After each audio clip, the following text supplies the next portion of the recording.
efek dari pandemi ini tentu saja mempengaruhi kita. Salah satunya pada aktivitas ekonomi kita yang biasanya seperti dulu kita beli dan jual ketemu secara langsung dan normal. Kini kita harus menerapkan protokol kesehatan.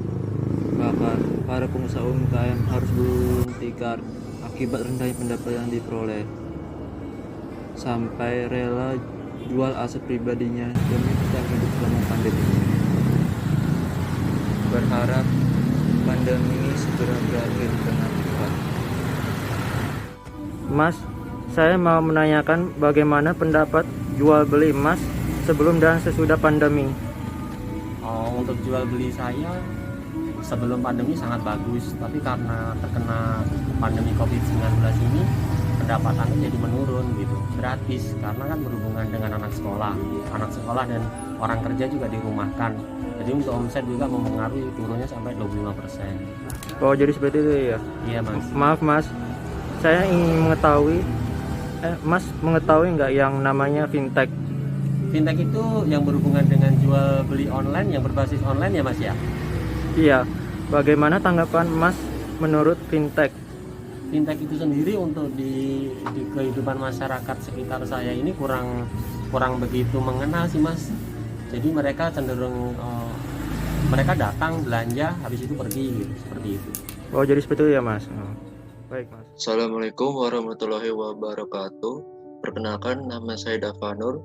Kali ini saya akan menjelaskan mengenai tentang pemanfaatan aplikasi investasi dalam meningkatkan pendapat, di mana kita bisa menggunakan aplikasi ini agar bisa meningkatkan keuntungan kita, terutama ya bagi para pelaku pengusaha sih. Dengan tujuan program yang saya buat ini, saya berharap bisa mendapatkan manfaat serta ilmu yang didapatkan oleh penjelasan saya. Baik, jadi ini adalah pengertian dari investasi. Adalah sebuah upaya menanamkan modal atau dana dengan harapan bisa mendapatkan keuntungan di masa yang akan datang. Dengan kata lain, investasi adalah sebuah mengembangkan uang agar memberikan keuntungan di masa yang datang untuk mencapai tujuan tertentu. Dalam investasi, lalu apa saja sih bentuk-bentuk dari investasi? Yaitu yang pertama adalah investasi aktiva real. Apa itu? Yaitu dilakukan oleh seseorang baik dalam bentuk yang terlihat maupun yang tidak terlihat. Contohnya seperti investasi tanah, investasi logam, investasi properti, dan lain-lain. Terus yang kedua ada investasi aktiva finansial, yaitu dilakukan oleh investor atau orang yang melakukan suatu investasi sebagai bentuk sekuritas atau bisa dibilang suatu pihak yang telah mendapatkan izin usaha dari OJK untuk melakukan kegiatan usaha investasi sebagai perantara. Contohnya adalah ada investasi deposito, reksadana, dan saham. Kemudian, lalu hal-hal apa saja sih yang harus diperhatikan dalam investasi?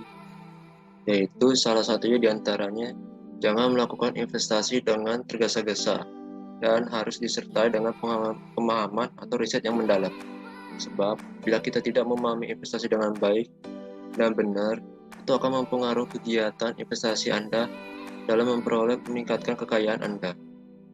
Terus, mengetahui dan menilai jumlah modal yang bisa kamu siapkan.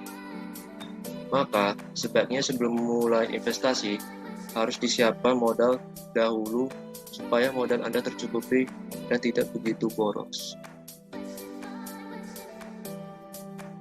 Terus, bagaimana panduan sederhana dalam melakukan investasi? Yaitu salah satunya ada memiliki tujuan jelas. Mengapa tujuan dalam investasi sangat penting? Karena jika Anda tidak memiliki tujuan jelas, maka akan sulit menentukan langkah apa yang harus diambil selanjutnya. Tentu saja, tujuan akan mempengaruhi investasi seperti apa yang sebaiknya Anda ambil, mulai dari segi jangka waktu, jenis, hingga di mana Anda ingin menempatkan investasi tersebut.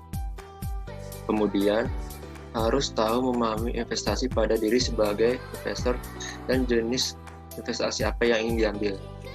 Segala yang berhubungan dengan perputaran uang memang tidak akan terlepas dari faktor untung rugi. Yang dimaksudnya risiko pada diri sendiri ada kemampuan secara finansial. Ketika Anda memutuskan untuk investasi, hal yang pertama Anda lakukan tentu saja menyiapkan sejumlah dana baik saat memulai maupun selama prosesnya.